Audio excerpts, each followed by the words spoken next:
자, 오늘 주신 본문의 말씀 가지고 이펙트인가 리스크인가, 이펙트인가 리스크인가 라는 제목으로 하는 말씀을 증거하도록 하겠습니다.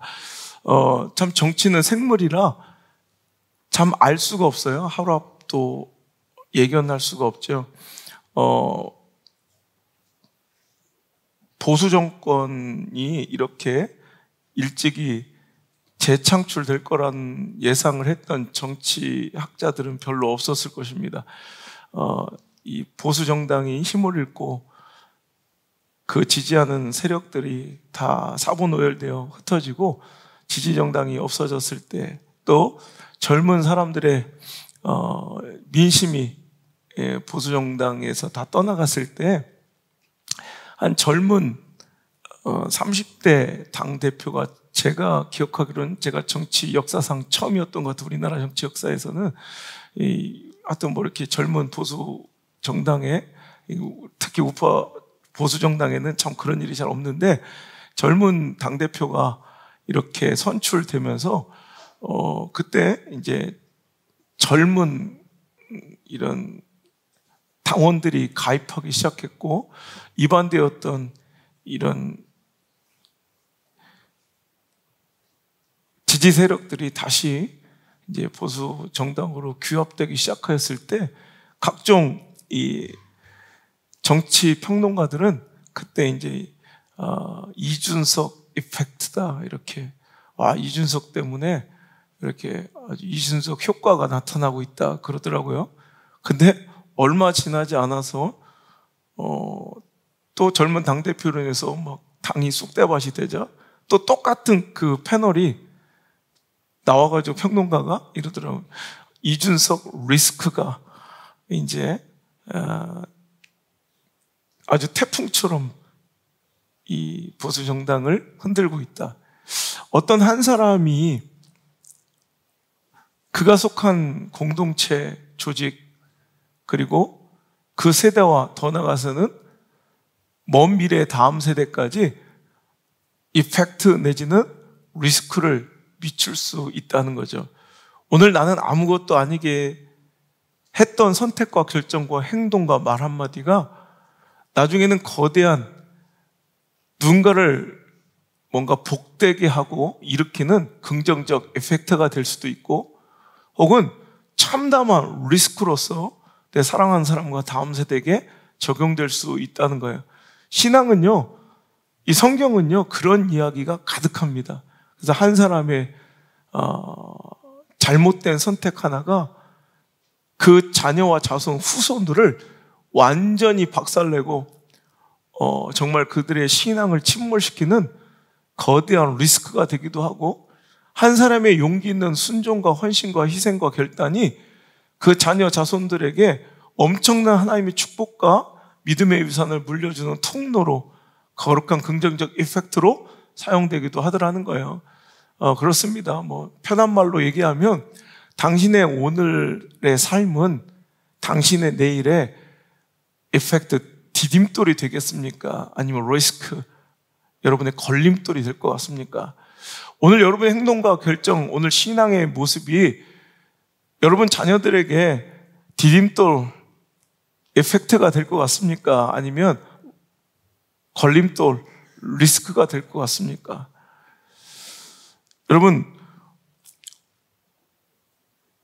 오늘 우리의 삶이 자녀들, 우리 다음 세대에게 보여주고 본받게 할 롤 모델로서 그들의 인생의 긍정적 에펙트, 부모의 믿음의 효과가 돼야지 우리 신앙과 삶의 모습이 자녀들에게 부정적 리스크, 부모 리스크가 되어서는 안 될 것이라는 거예요.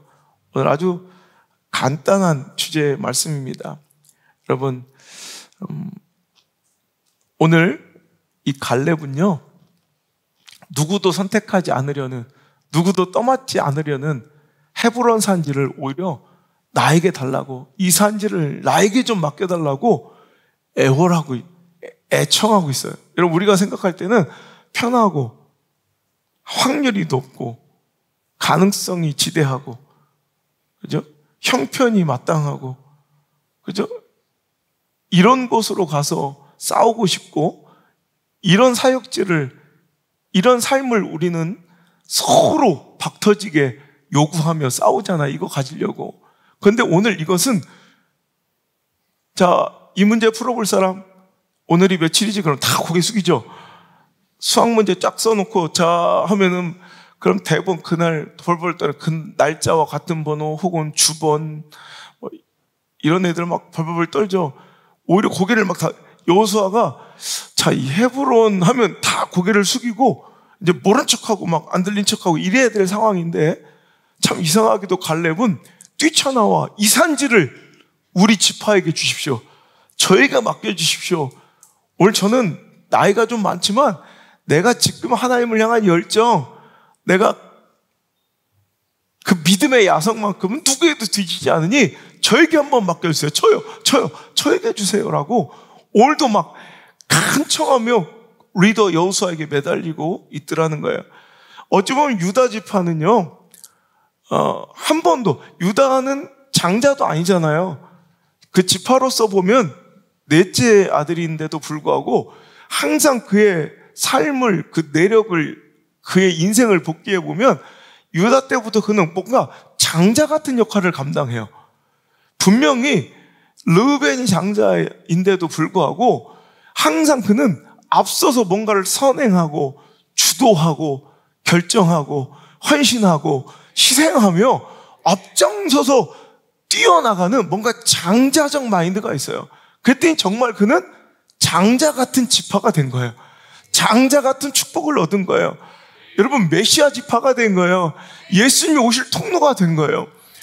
오늘 여러분이 아무것도 아닌 것 같지만 이 유다 지파와 갈렙의 이 스피릿이 여러분 계속해서 그 자녀들에게 이어져서 그들은 그렇게 살아요.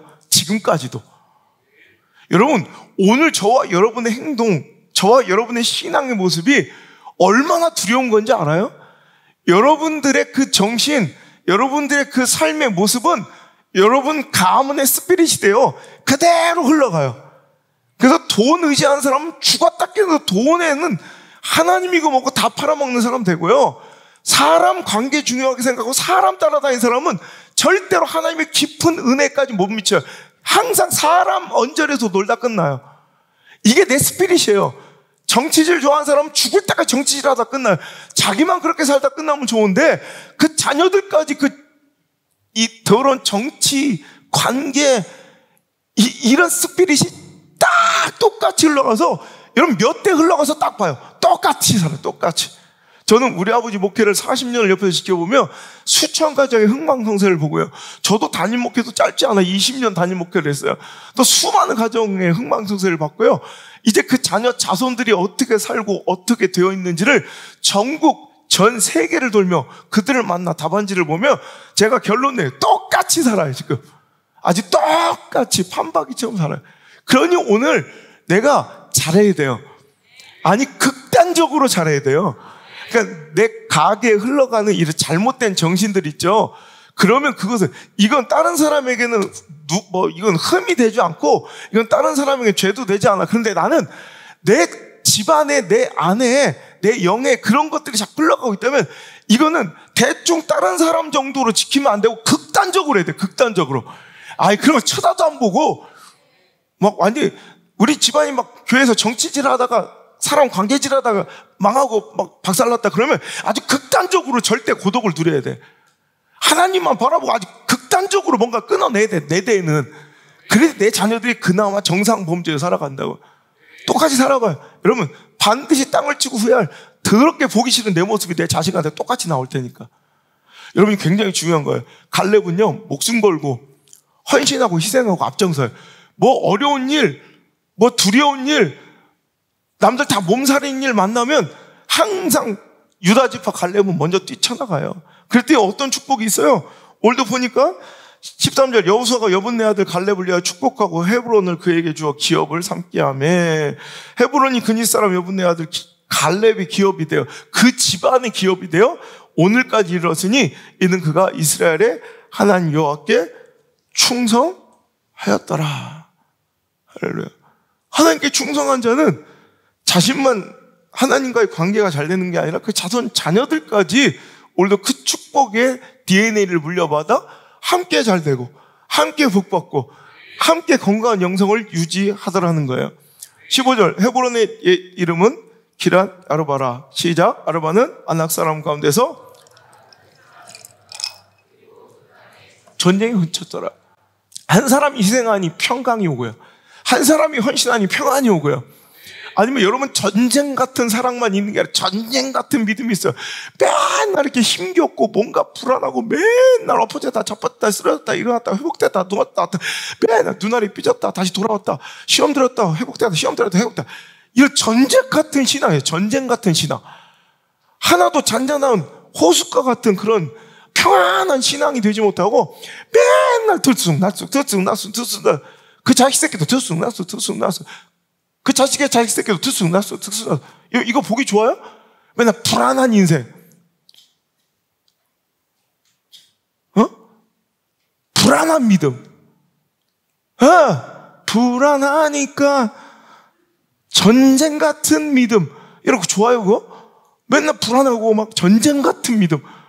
전쟁 같은 사랑도 싫잖아요. 막 들쭉날쭉하고 이랬다 저랬다 막 이런 것도 짜증나지만 전쟁 같은 믿음도 전쟁 같은 신앙생활도 여러분 어떤 사람은 호숫결물결 잔잔한 여러분 정말 나의 영혼아 잔잔히 여호와만을 바라며 평안하고 잔잔하고 평강하고 여러분 이런 신앙이 돼야죠. 여러분 오늘 그 평강이 오히려 누가 봐도 가만히 있으면 될 것 같은 그 전쟁에 뛰어들고 오히려 그 헌신하고 희생하여 내가 그것을 감당해내니까 그 자손들은 뭘 누린다? 평강을 누린다. 여러분 싸워야 될 영적 전쟁이 있으면 내가 싸워서 이겨버리십시오. 11조 갖고 오늘같이 싸우잖아요. 그럼 내 자녀들 11조 갖고 맨날 그 정전 그거 죄 짓고 살아요. 주일 성소 100% 못해서 맨날 정전긍긍하고 싸우잖아요. 내가 싸워서 이겨버리면 그때부터 내 자녀들은 그거 갖고 안 싸워요. 근데 내가 아직도 그거 갖고 싸우면 내 자녀들은 늘 그거 갖고 싸우는 아니 주일 성수 갖고 뭐 이거 선교를 할래 순교를 하러 갈래 막 이런 것도 아니고 주일 예배 갈래 말래 뭐 이런 걸로 싸우면 되겠어요? 근데 그런 인생 살아가게 되더라는 거예요. 여러분 갈렙은 오히려 자녀들에게 이펙트예요. 긍정적 이펙트를 줘서 그 자녀들에게 축복을 줬고 믿음의 유산을 물려주고 신앙의 귀한 축복을 물려주더라. 더불어 오늘도 물질적 축복과 시대적 평안함까지도 갈렙은 그들에게 물려주더라는 거예요. 여러분 축복의 통로, 이런 복의 근원 같은 갈렙 같은 인생을 살아가시길 주 예수 그리스도의 이름으로 간절히 축복합니다. 자, 그런데요 오늘 본문에 등장하지 않지만 내가 한 사람을 한번 소개시켜주고 싶어서 그래요. 유다 지파 갈렙은 이렇게 뭔가 막 전진하고 희생하고 뭔가 헌신에 앞장서고 개척자의 정신이 있어서 그 자녀 자손들의 자기는 좀 고달프고 자기는 좀 힘든 것 같아요. 손해보는 것 같아도 오히려 자손 자녀가 만대로 오늘도 메시아 가문의 축복을 누리며 오늘까지도 번성한 그런 삶을 살고 있잖아요. 그 반면 소멸되고 없어지고 사그러지고 저주받고 멸망받은 여러분 지파 하나를 소개하자면 딱 이 정반대 지파를 내가 한번 찾아봤을 때 에브라임 지파가 그래요. 에브라임 사람들은요, 여러분 에브라임 지파는 뭐예요? 여러분 12지파죠. 12지파는 어떻게 생겨난 거예요? 그렇죠. 야곱의 12아들인데 그러면 에브라임이 야곱의 아들은 아니죠. 자, 에브라임 누구의 아들이에요? 요셉의 아들이죠. 그런데 12아들로서 12지파를 이뤄야 되는데 한 지파가 없어졌어요. 그 지파는 누구예요? 레위 지파예요.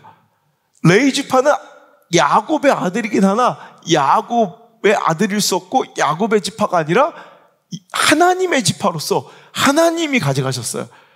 주의 종으로 사용하기 위해서. 그러니까 11지파가 됐죠. 12지파를 만들려면 어떻게 할까 하다가 하나님께서 야곱을 통해 요셉 지파를 축복해 주셨어요. 여러분 야곱의 12아들이면 요셉 지파가 있어야 돼요. 요셉 지파 못 들어봤죠? 별로 이렇게 낯설지 않아요. 요셉 지파 하면 느낌이 안 좋죠? 생경하죠? 이게 못 들어봐서 그래요. 그러니까 아니 바이블 아카데미 잘 가르치고 있는 거예요. 어째 이게 처음 듣는 얘기처럼 그래요. 어째 듣긴 수업은 그렇게 들으면서 어째. 자, 창세기 한번 보시죠. 창세기.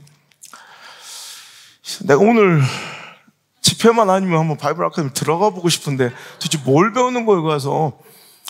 자, 48장.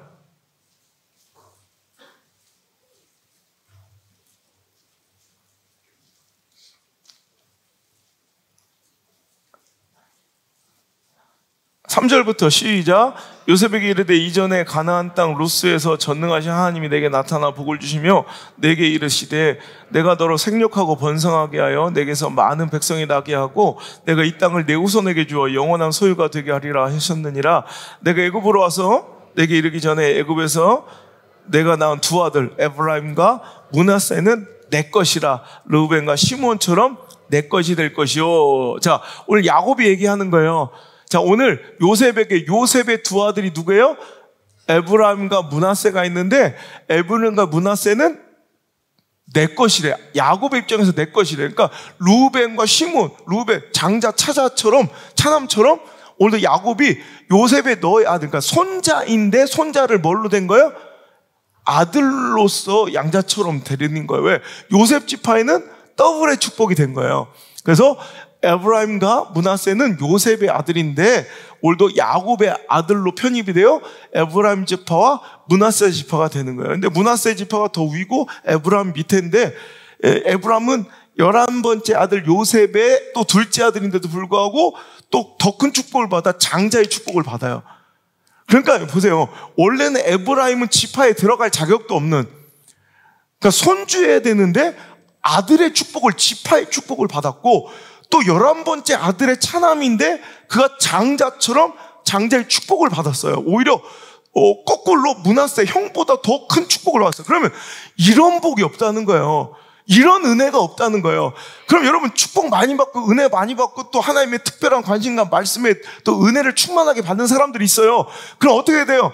에브라임처럼 이렇게 큰 은혜와 이건 말도 같지 않은, 내가 봐도 이거는 감당할 수 없는 은혜를 받는 사람들이 있어요. 그런 관심과 사랑을 받는 사람이 있어요. 그럼 어떻게 해야 돼요? 더 잘해야 되죠. 오히려 힘들고 어려운 일이 있을 때 헌신하고 희생하면 뛰쳐나가고 내가 개척하고 내가 장자답게 내가 원래 받을 수 없는 은혜를 받았으니 내가 더 잘하리이다. 이게 맞는 거잖아요. 상식적으로, 믿음을 떠나 상식으로 봐도. 근데 에브라임은 안 그래요. 에브라임은 항상 약삭빠르게 계산질하고 눈치 보다가 헌신하고 희생하고 아프고 힘들고 어려운 일은 안 나서요. 여러분 항상 보면 에브라임 같은 사람들이 있어요. 힘들고 어렵고 모질고 거칠고 더럽고 힘든 일을 할 때는 안 나와. 근데 되게 교회 일 가운데도 영광스러우고 되게 멋내고 낯내고 이런 자리는 되게 잘 나가는 사람이 있어요. 이거 에브라임이에요. 근데 하나님은 분명히 성경에 보면 에브라임 안 좋아하세요.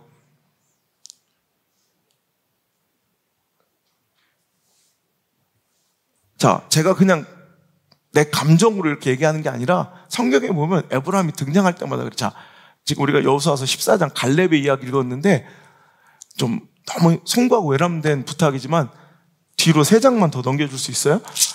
자, 17장 한번 볼래요? 자, 17장에 이런 일이 있어요. 자, 14절부터 한번 읽어볼게요. 14절. 14절. 자, 요셉 자손. 알겠죠? 요셉 자손이 누구라고요? 에브라임과 므낫세예요. 자, 시작. 요셉 자손이 큰 민족이 되었거늘 한 집에 한 분깃으로만 내게 주시면 어찌함이니까 하니 여호수아가 그들에게 이르되 내가 큰 민족이 되므로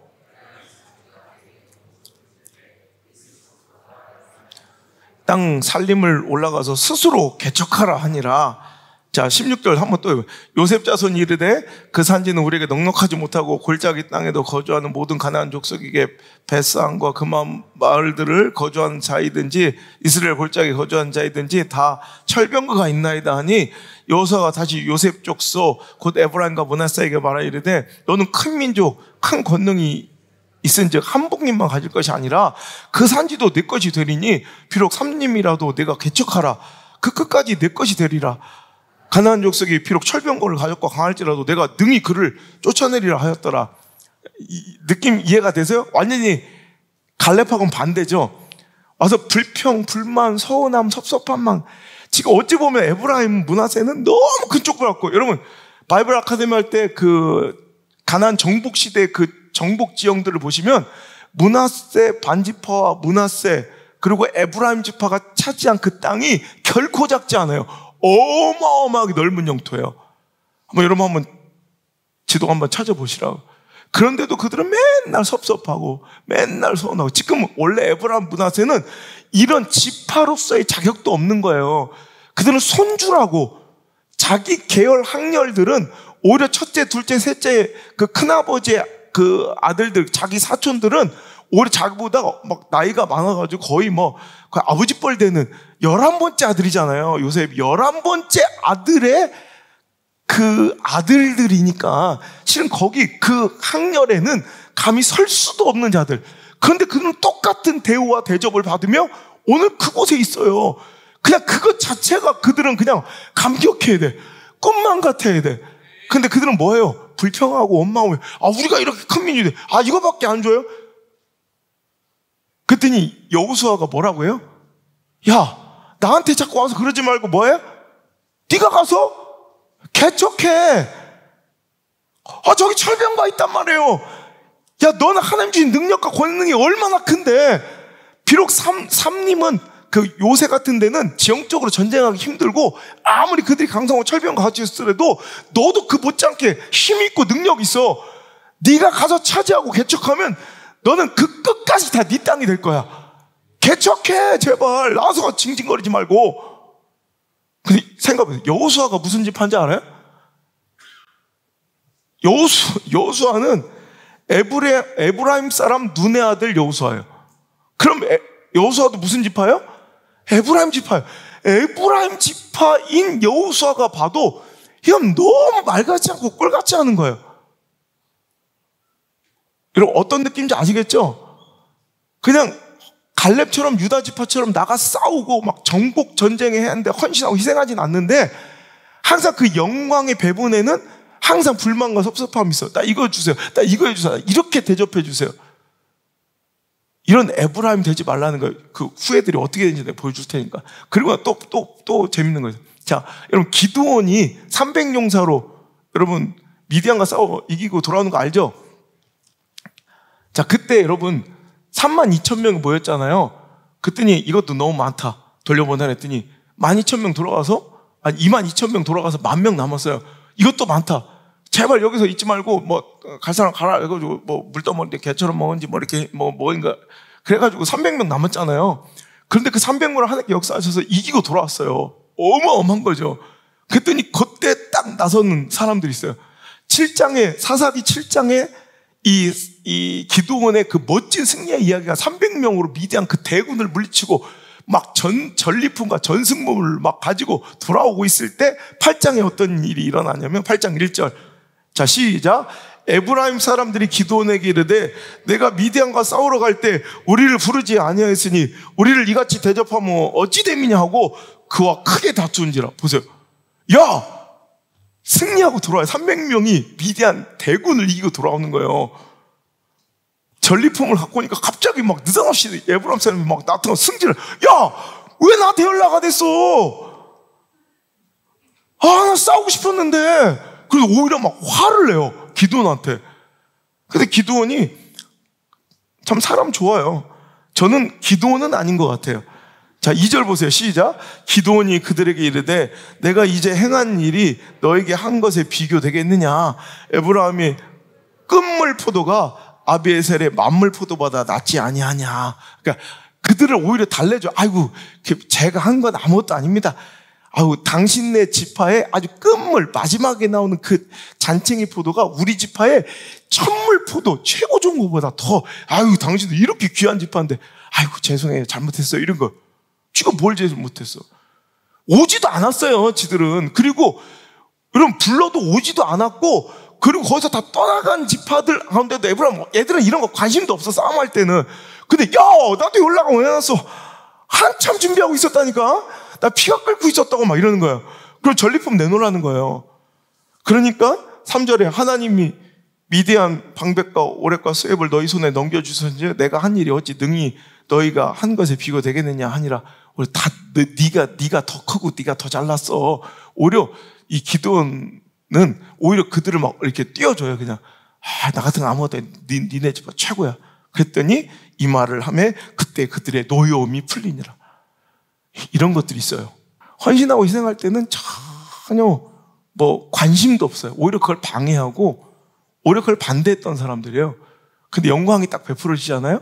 은혜가 베풀어지면 그 은혜와 영광의 축복의 지분을 요구해요. 그러면서 항상 나는 원래 하려고 했었어 막 이래요. 제가 하나 갖고 이렇게 누굴 평가하는 사람이 아닌 거 아시죠? 자, 또 입다가 이번에 암몬과 전쟁을 벌이고 와요. 여러분 얼마 전에 제가 설교했기 때문에 암몬 대군과 입다가 나와가지고 막 싸우고 온단 말이에요. 그래서 막 승리를 거두고 오자 또 바로 다음 장 12장의 1절 또 어떤 일이 12장 1절 시작. 에브라임 사람들이 모여 북쪽으로 가서 입다에게 이르되 내가 암몬 자손과 싸우러 건너갈 때 어찌하여 우리를 불러 너와 함께 가게 하지 아니하였느냐. 우리가 반드시 너와 네 집을 불살리리라. 웃기죠? 이러보세요. 불러도 오지도 않았어요, 애들. 여러분, 그런데 가서 크게 11장 승리하고 목숨 걸고 싸워서 돌아오면 꼭 12장 8장 1절 딱 그 다음 장에 가장 먼저 등장한 사람들이 누구예요? 에브라임 사람들이에요. 야, 왜 나 안 불렀어?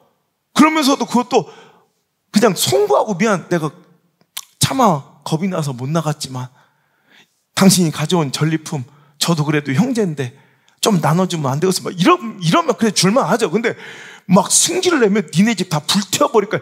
이 교회 다 뒤집어 엎을 거야. 나를 이렇게 대접해? 뭐 이런 거예요. 이런 사람들이 실은 우리 슬픈 현실이지만 조국교회, 한국교회, 또 이 시골교회, 특별히 작은 교회들에 되게 많아요. 되게. 일부 소수 있는 게 아니라. 그랬더니 입다는 난 요게 조금 나한테 맞아. 기도원 씨는 나랑 좀 안 맞아.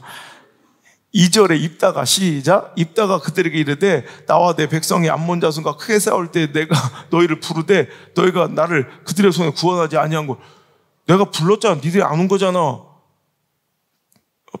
팩트 폭격을 가요. 그리고 3절 시작. 나는 너희가 도와주지 아니한 것을 보고 내 목숨을 돌보지 아니하고 건너가서 암몬 자손을 쳤더니 여호와께서 그들을 내 손에 넘겨주셨거늘 너희가 어찌하여 오늘 내게 올라와서 나와 더불어 싸우고자 하느냐 하니라. 그래서 그 뒤에는 내가 이제 안 읽을 텐데 그래서 걔들 싹 다 죽여버려요. 에브라임을 다 죽여버려요. 가가지고 도망가는 것들 뭐 그래? 그래가지고 이 길 건너고 있을 때 너 에브라임 사람이지? 아닌데요. 그러니까 거기서 그러면 시벌레 해봐. 그러니까 그게 잘 모르겠어요. 근데 히브리에 시벌레와 휘벌레가 있대요. 근데 에브라임 사람은 휘벌레를 못 하나 봐. 뭐 있을까? 우리 여기도 너 쌀 해봐. 그러니까 살. 너 경상도 사람이지? 아니지라. 그랬는데, 그럼 쌀 해볼까? 살! 그럼 캬! 죽인 거야.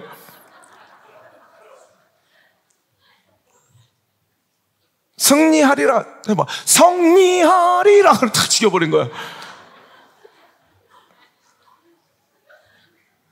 제가 사인해줄 때 돌아버리겠어요. 경상도 집회 가면, 자, 성함이요. 그러면, 이건성! 그래서, 건성? 그때, 성! 그래서, 글쎄, 그때, 성리! 이래. 성리할 때 성! 이래. 예. 이건 승 써주면. 그럼 말귀를 못 알아들어, 이래.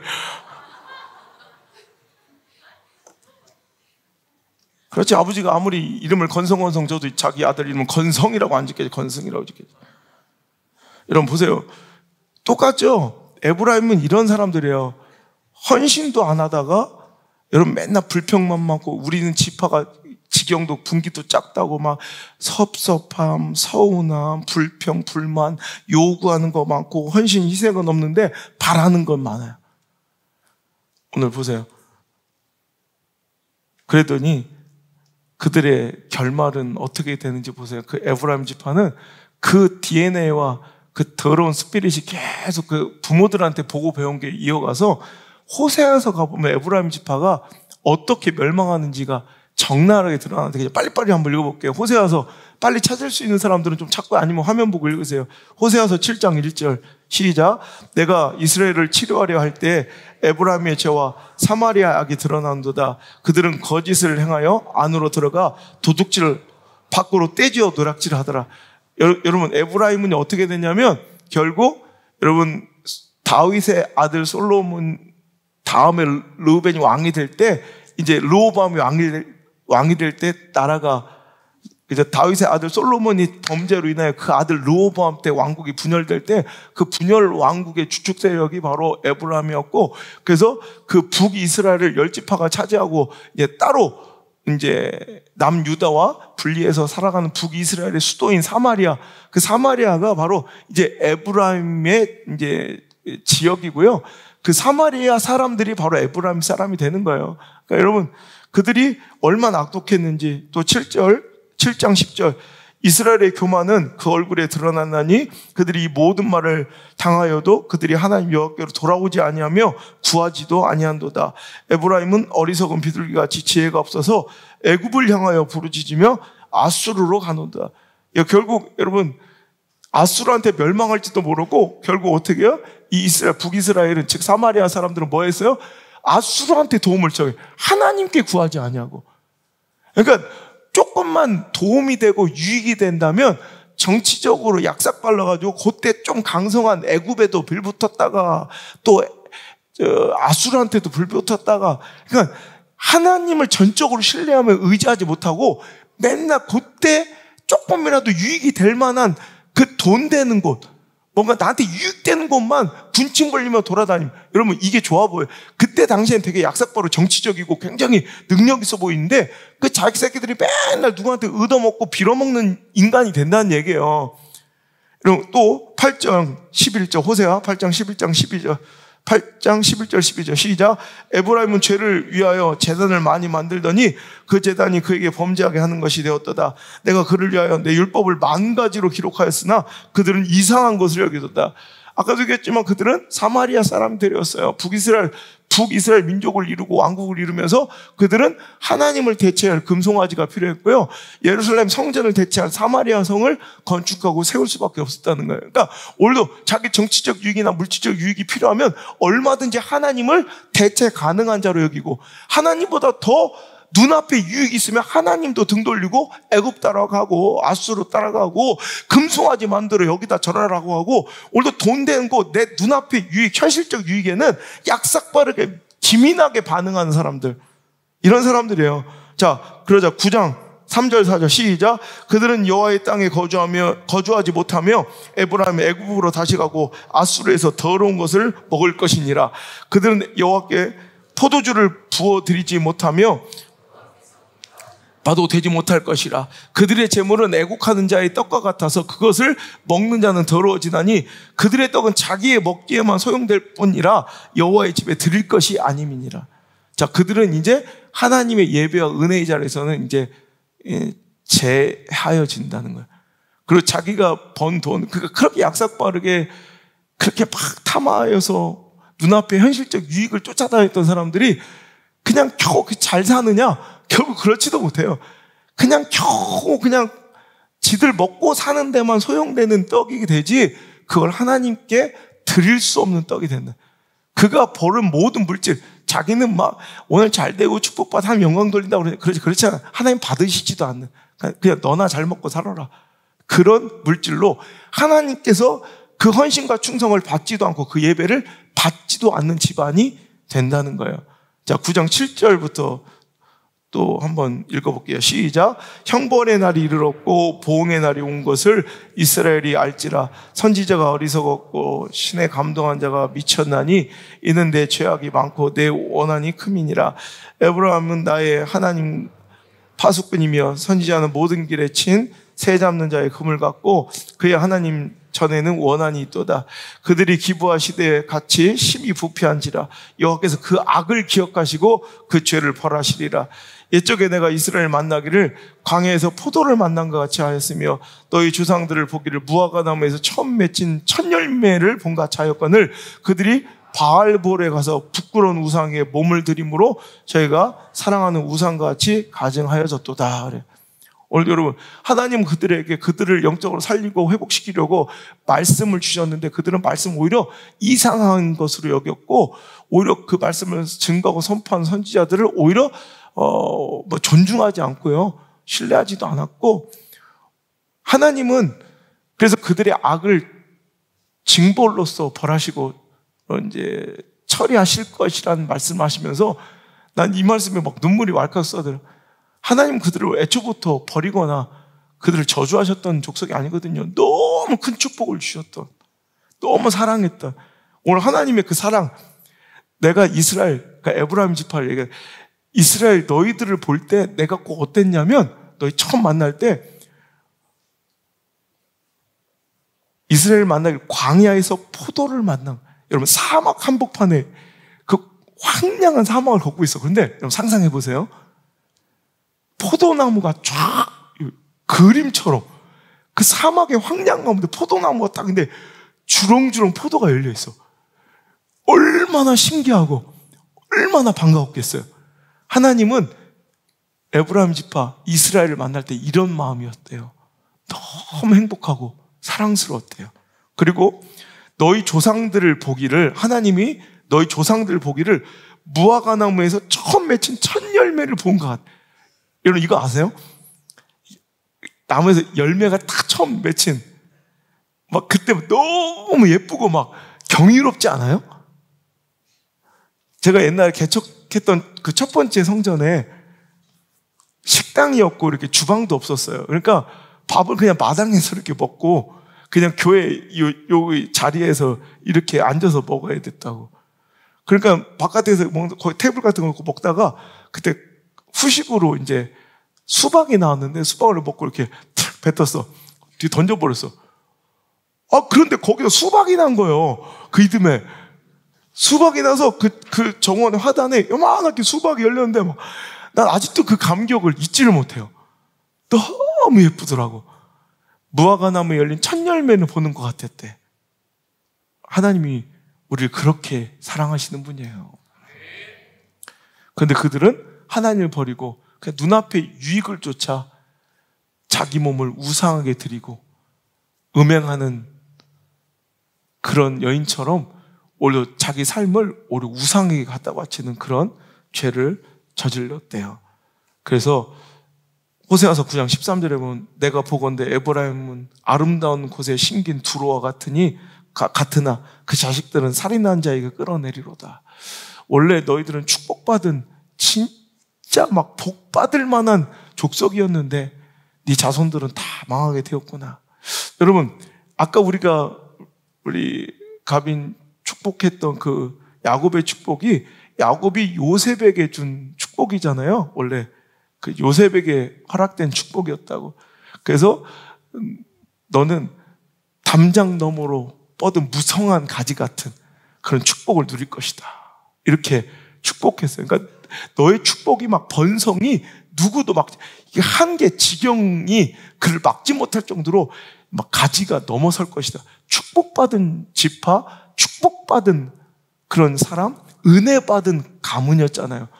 그 은혜와 축복을 받을 자격이 없는데 받은 그런 사람들이었는데 그 은혜와 축복의 약속이 변질되어 오히려 그들은 저주받은 족속으로 없어져 가요. 그러니까 그 하나님이 주신 축복의 약속은 그가 한계를 뛰어넘는 그 담을 뛰어넘는 무성한 가지 같은 축복을 누리라 했더니 하나님과의 믿음의 선을 넘어버렸어. 그러면서 그들은 스스로 멸망해. 그래서 그들의 결론은 뭐냐면 호세아서 11장 12절 시작.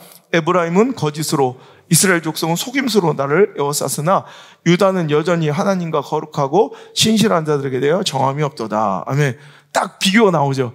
참 에브라임은 거짓으로 속임수로 나를 대하고 나를 아프게 했지만 갈렙의 유다 지파는 여전히 하나님과 동행하며 신실한 지파로 남아 있었다라는 거예요. 그러니까 오늘 보세요.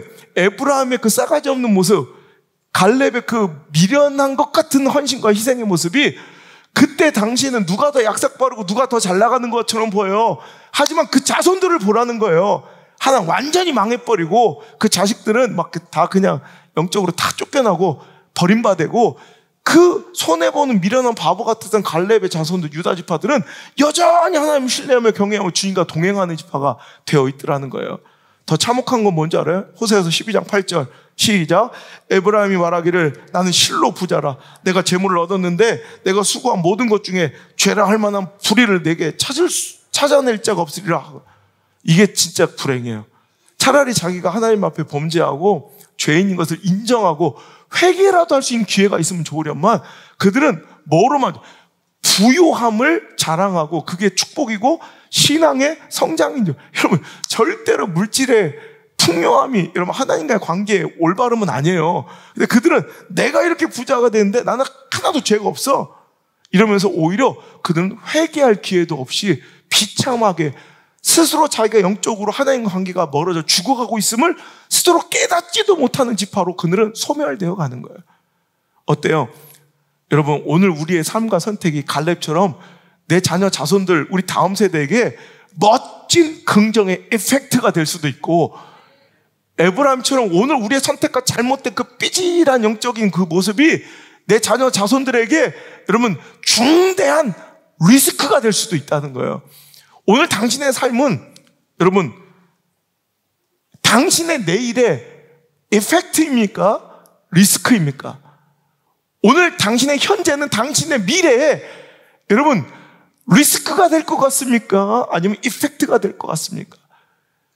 여러분의 오늘 모습은 여러분 자녀들의 삶에 리스크가 될 것 같습니까? 이펙트가 될 것 같습니까? 여러분, 오늘 나의 현재가 나의 미래에 이펙트가 됐으면 좋겠고, 나의 오늘이 나의 내일에 여러분 긍정의 효과가 됐으면 좋겠고, 오늘 이 시대 우리들의 신앙적 모습이 내 자녀들 세대에 거룩한 영적 긍정의 믿음의 유산으로 물려지는 거룩한 이 시대 효과, 우리 부모님 효과, 믿음의 유산을 물려준 믿음의 조상들의 에펙트가 되기를 주 예수 그리스도 이름으로 간절히 축복합니다. 여러분, 오늘도 갈렙의 이런 희생의 정신은 어디서 나왔을까 하면 상황을 보지 않고 오히려 하나님께서 주신 작은 희망과 가능성을 보았다는 거예요. 오늘도 여러분 이렇게 누군가에게, 내 자녀들에게, 다음 세대에게, 아니 나의 현재를 나의 내일 미래에게 거룩한 긍정의 이펙트로 물려주고 싶으면, 그렇게 반응하기를 원하신다면 오늘 여러분 희망을 보는 자가 되어야 돼요. 심각한 상황, 열악한 형편, 희박한 가능성 보지 말고, 에브라임은 그래서 맨날 절절거려 못 나가는 거예요. 그러니까 맨날 리스크만 쌓아두는 거예요. 하지만 우리는 뭘 해야 돼요? 하나님 주건 작은 희망의 단서, 소망의 단초, 하나님이 주신 그 작은 가능성이라도 보고 전진하는 자들이 돼야 한다는 거예요. 오늘 여러분, 오늘 갈렙이 만약에 오늘 말씀을 보세요. 그가 헤브론 산지를 나에게 달라고 그러는데, 헤브론의 옛 이름은 15절에 기럇 아르바래요. 근데 아르바가 뭐예요? 아낙 사람 가운데서 가장 큰 사람이 아르바래요. 여러분, 기럇이라는 뜻은 무엇의 성읍이라는 뜻이에요. 기럇, 무엇의 성읍. 그러면 기럇 아르바 하면 뭐예요? 아르바의 성이라는 뜻이에요. 그 아르바가 뭔가가 중요한데, 아르바는 아낙 자손이래. 아낙 자손이 누군지 아시죠? 아낙 자손은 뭐예요? 거인이에요, 거인.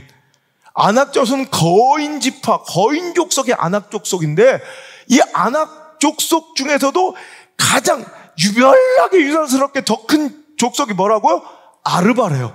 그러니까 아낙 자손들도, 생각해, 여기에 지금 아낙 자손들 교회, 아낙 교회, 그럼 최용만이 한 300명 앉아있는 거예요. 500명.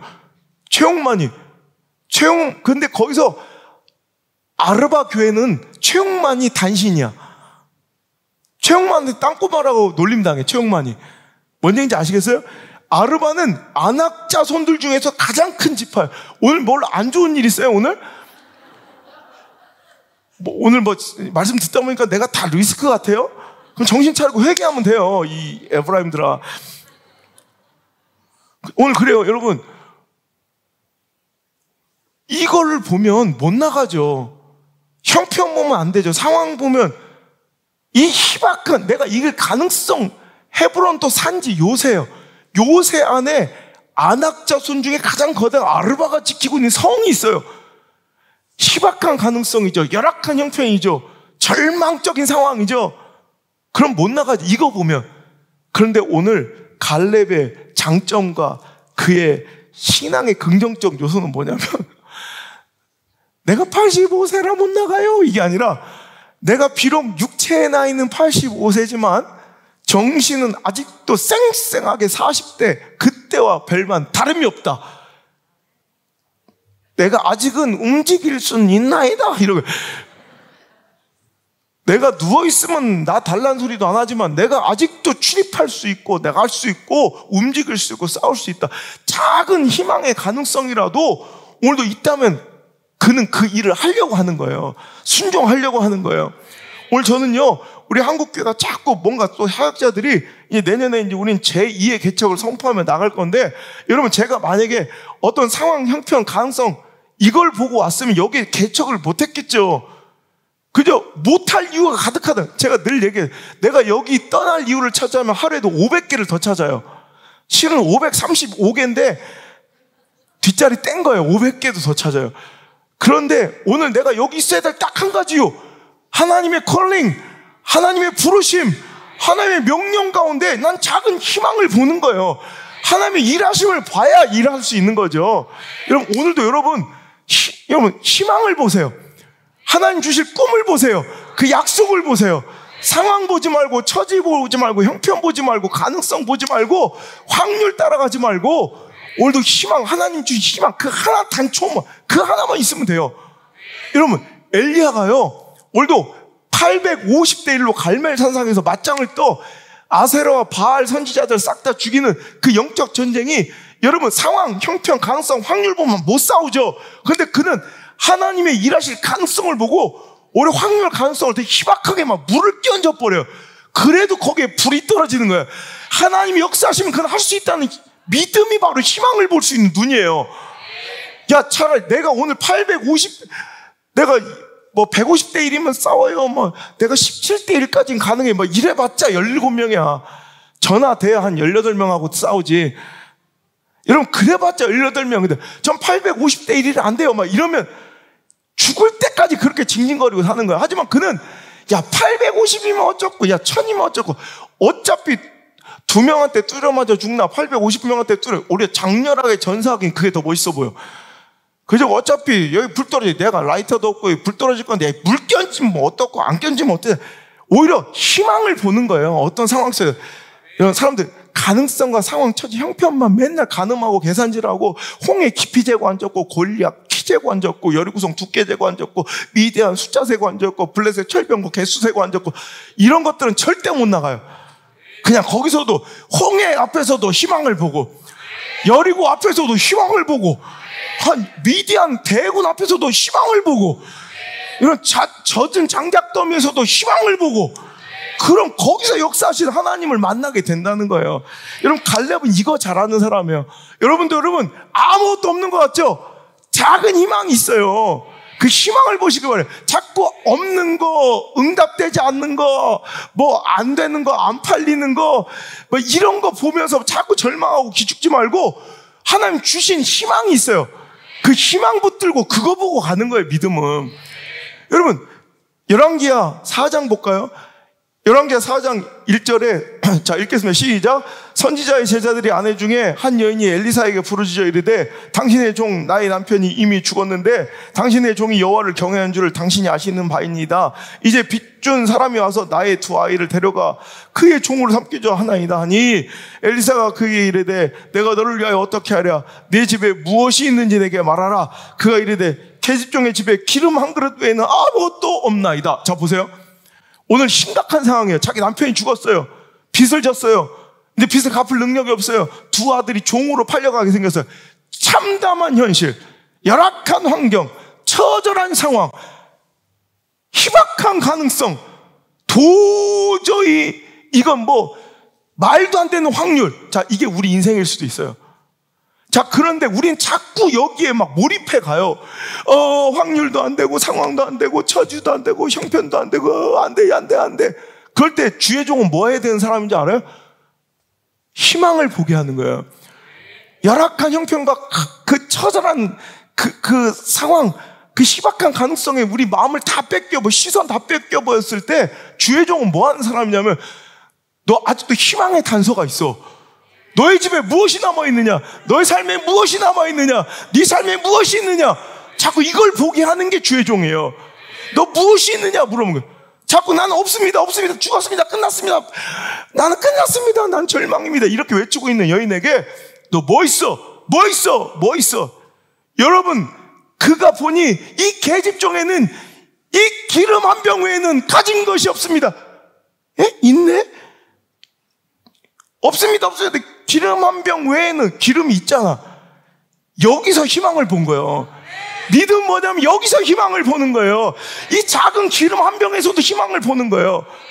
엘리야는 그 젖은 장작더미에서 하나님의 희망을 받고요, 3년 반 동안 내리지 않았던 여러분 메마른 그 대지, 그 가뭄과 기근 속에서도 간절히 기도할 때 저 바닷가 사람 손바닥만한 구름이 피어오르는데 거기서 희망을 보는 거예요.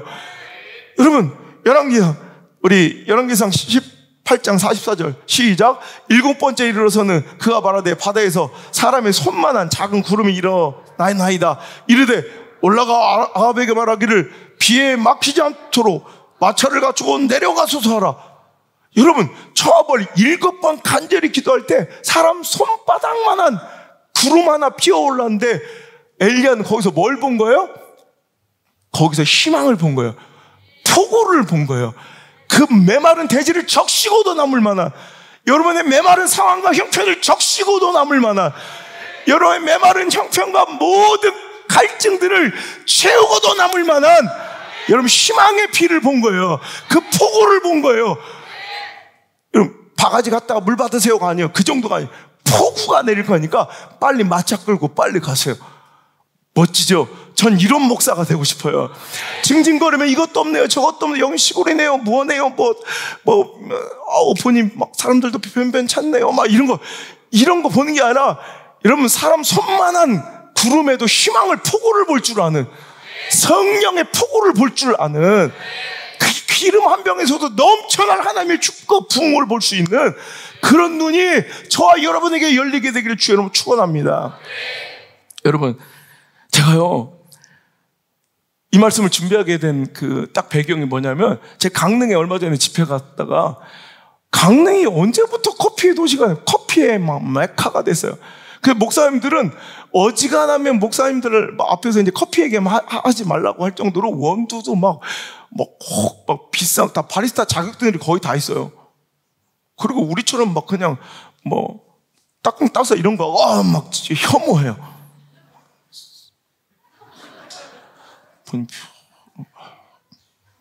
사람 말러 죽어. 커피 한 잔 내려 먹다가 왜 화자팍 막 끝내야지. 근데 거기서 식사만 하면 게이샤 커피에 3만 원, 2만 원짜리를 꼭 먹으러 가요. 커피도 우리는 이만한 데다 우리는 1,500원에 이만한 1리터 커피 우리 이런 거에 이제 속이 뻥 뚫리는데, 요만한 잔 있죠? 요만 이렇게 옛날 커피잔이요. 거기다 용하게 3만 원이야. 거기 갔더니 여러분, 강릉에서는 이번에 우리 울릉도 갔다 왔잖아요. 독도 갔다 왔잖아요. 강릉에서는 강릉항이 안목이라는 항구, 안목 해변이라고 해서 안목이라는 해변에 안목항이 강릉항이에요. 그래서 안목항에서 배를 타고 이제 울릉도를 가겠는데, 강릉항, 안목항 가는 강릉항 가는 길, 안목 바닷가 해변이 지금 커피 거리로 유명해요. 그래서 사람들이 젊은이들 완전히 그 커피 목을 그냥 쫙 다 커피야, 커피. 근데 꽉 차요. 모든 커피집에 꽉 찰 정도로 커피 거리야. 근데 그 알아요? 그 커피거리, 안목 해변에 커피거리가 만들어진 그 시작은 뭔지 알아요? 그 안목 해변 첫 입구 쪽에 자판기 커피 하나가 되게 유명한, 여러분 보신 적, 세상에 이런 일 막 이런 데도 몇 번 나왔어요. 그 자판기 커피가 그렇게 맛있어서 거기 하면 커피 먹으러 그 자판기 커피에 줄을 섰었어요. 택시기사들하고. 그래서 그 강릉의 그 자판기 길거리 커피 그 자판기 하나가 지금도 이제 위치만 이렇게 좀 옮겨졌지 아직도 그 입구에 자판기가 있어요. 아주 그 커피가. 그 거리 커피가 커피 거리를 만들다. 요걸 내가 딱 그 자리에서 쓴 거예요. 그래서 오늘 이걸 제목을 할까 하다가 이해를 못할 것 같아가지고, 실은 길거리 커피예요. 거리 커피 하나가 커피 거리를 만들어요. 내가 나만 이렇게 뿌듯하고 눈물이 나냐? 요걸 위해서 지금까지 달려온 건데 요것 때문에 지금 1시간을 막 목에 피를 터치면서 달려왔는데 반응이 없네. 나 진짜. 다시 하죠.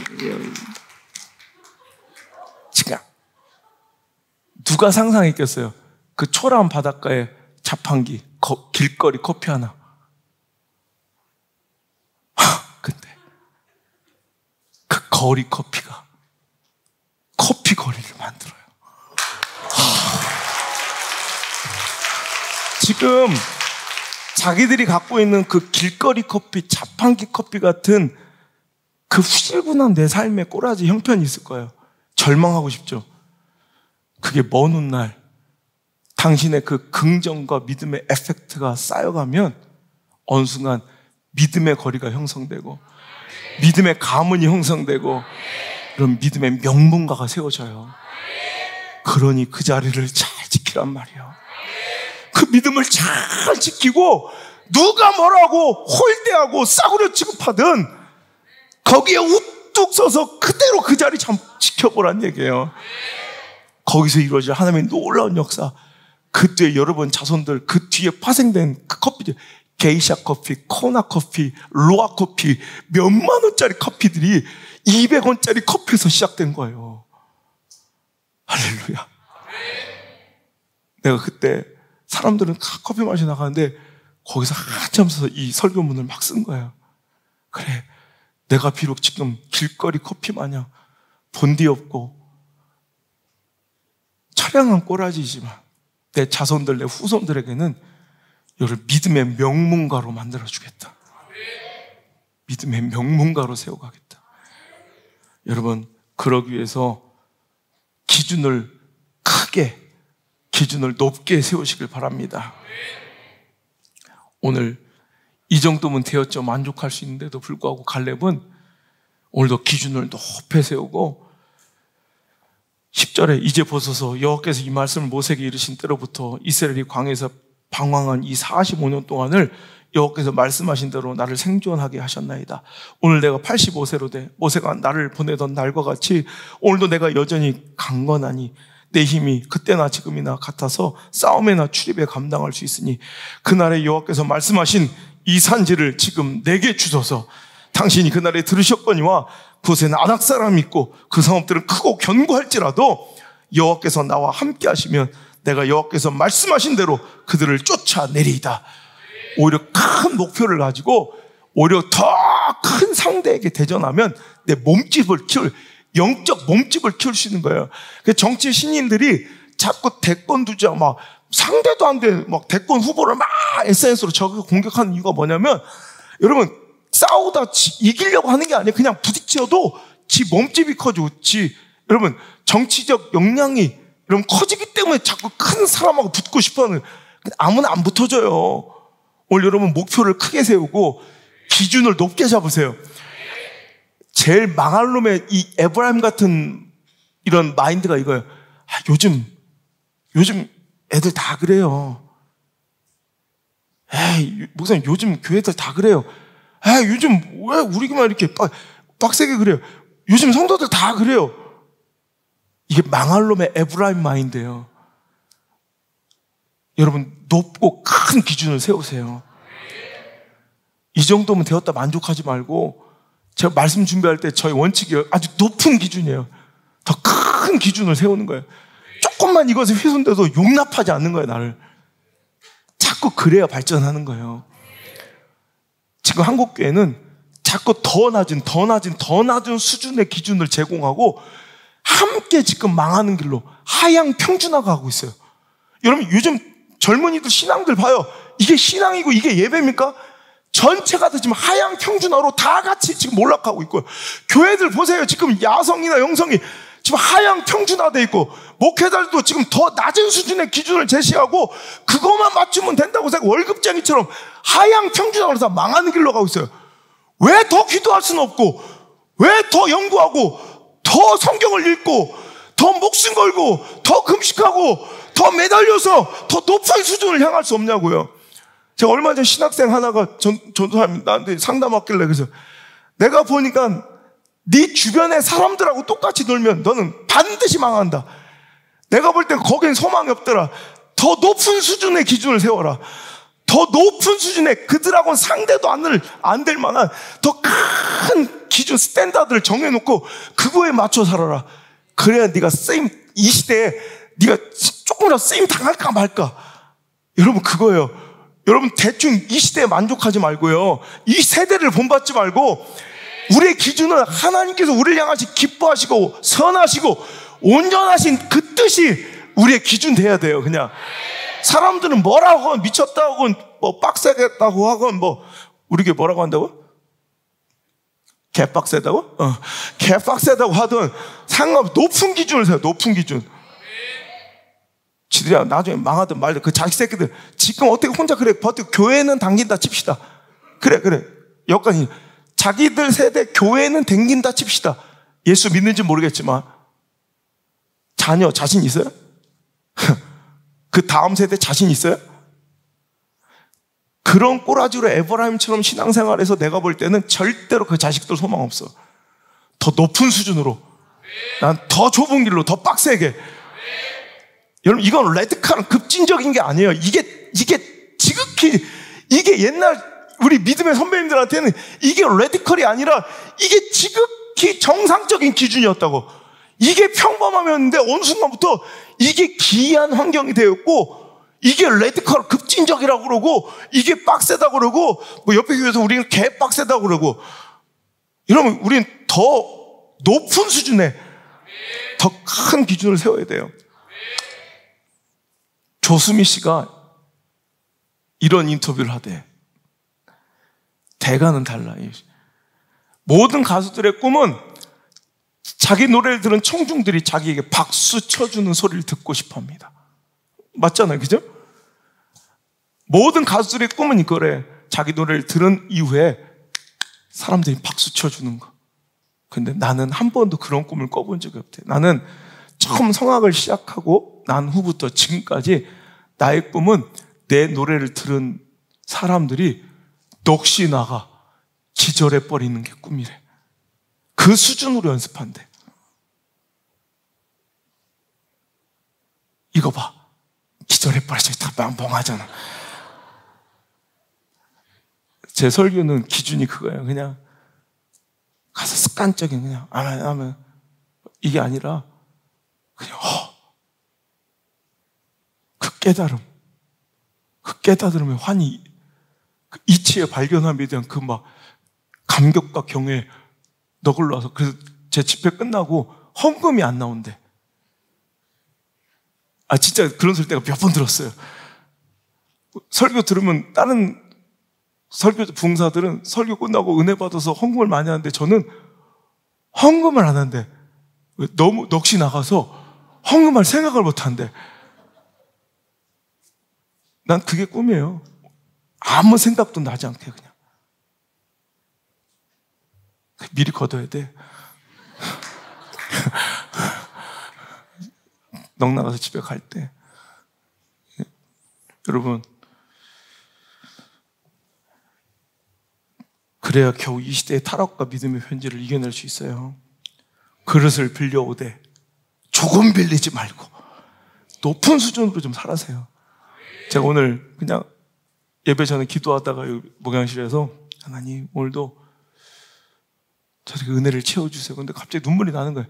언제까지 이렇게 은혜 받고 돌아가서 일주일 동안 죄 짓고 막 소진된 상태로 와서 또 하나님 또 나에게 그 소진된 은혜를 채워주세요. 언제까지 이런 구질구질한 기도를 해야 될 거예요. 그래서 제가 오늘 뭐라고 해요? 하나님 넘치게 해주세요. 그냥 흘러 넘쳐버리게 해주세요.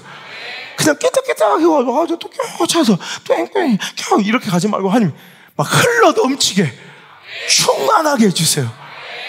오늘 여러분 높은 기준을 가지고 한 주를 승리하고 남들은 왜 너 그렇게 살아? 너 남들은 왜 뭐 이렇게 빡세게 살아? 아니 그래야 내 자녀들 이 시대 가운데 버틸 수 있어요. 그나마 여러분 견딜 수 있어요. 갈렙한테 다 그랬다가 너 뭐 이렇게 빡세게 살아? 가만히 있어도 될 걸 뭐 긁어 부스럼이고 왜 괜히 일을 만들어? 갈렙이 들었던 소리예요. 하지만 그가 그 일을 해주었기에 그 자손 만대가 믿음을 지키며 여전히 하나님을 경외하며 그와 함께하였더라. 에브라임은 다 망하고 여러분 사라지고 소멸되었을지라도 갈렙처럼 내 자녀들에게 이런 멋진 믿음의 유산을 물려주고 멋진 긍정의 영적 이펙트를 물려주는 그런 여러분 믿음의 긍정 효과가 오늘 이 시간부터 시작될 수 있기를 주여 여러분 축복합니다. 우리도 갈렙처럼 선포해 봅니다. 주여 이 믿음의 산지를 우리에게 허락하여 주옵소서. 주여 그 산지를 내 자녀들에게 허락하여 주옵소서. 주여 영적 부흥의 산지를 나에게 허락하여 주시옵소서. 이 산지를 내게 주소서.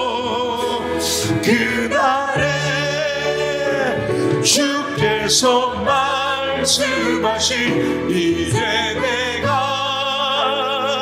주님의 이름으로 그 땅을 취하리니 이 산지를 내게 주소서. 주께서 말씀하신 이제 내가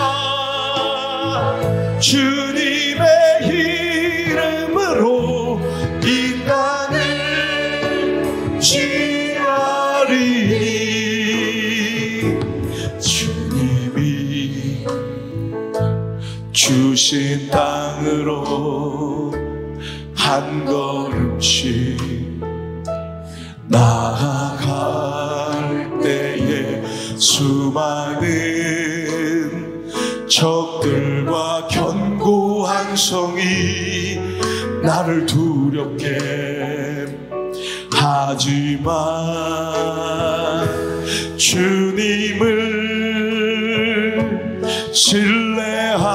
신뢰함으로 주님을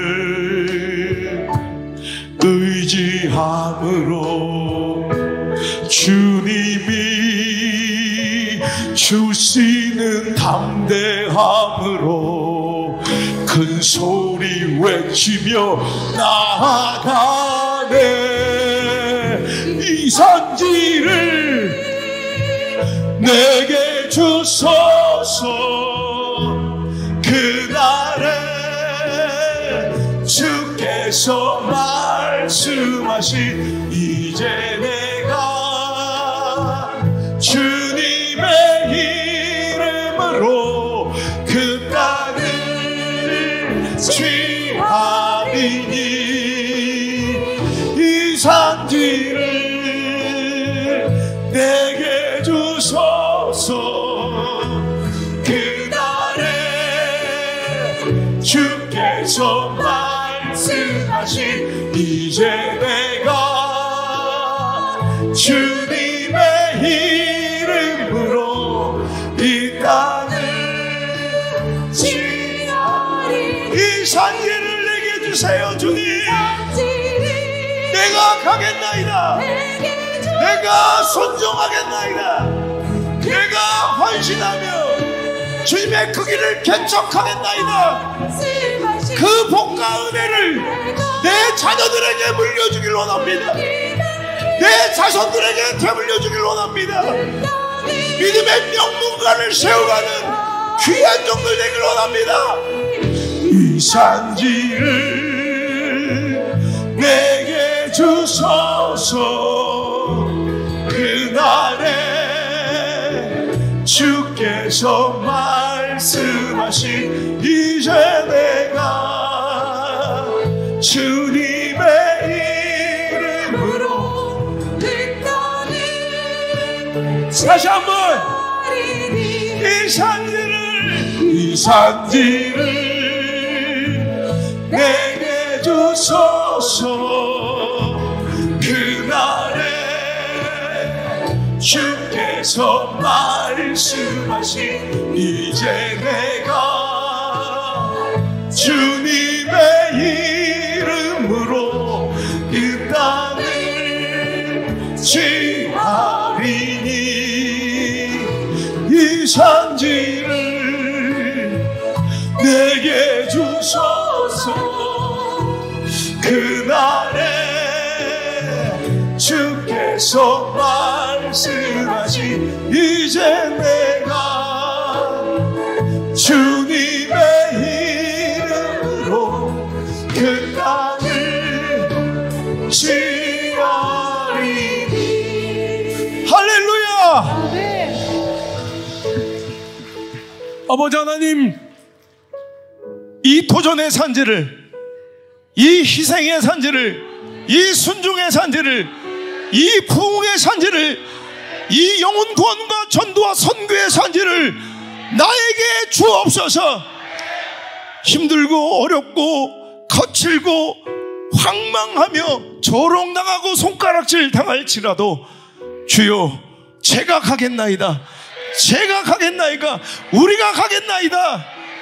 아버지 하나님, 이것이 헛되고 미련한 선택처럼 보일지라도 갈렙처럼 그 유다 지파에게 복이 되게 하시고 내 자녀 다음 세대들에게 복이 되게 하셔서 그 한낮 길거리 거리 커피가 커피 거리를 만든 것처럼 오늘 나의 작은 순종과 믿음으로 버티고 견뎌내고 뿌리내린 이 순종과 헌신으로 말미암아 내 자녀와 자손들이 신앙의 명문가를 이루게 도와 주시옵소서.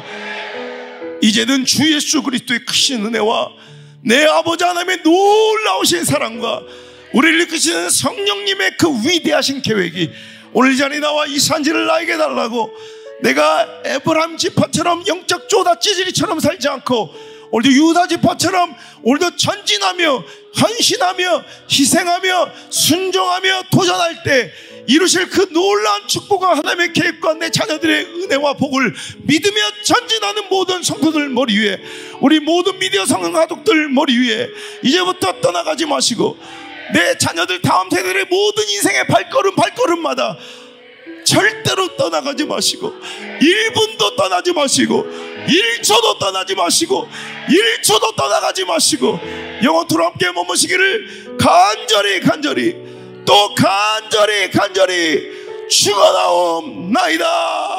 아멘.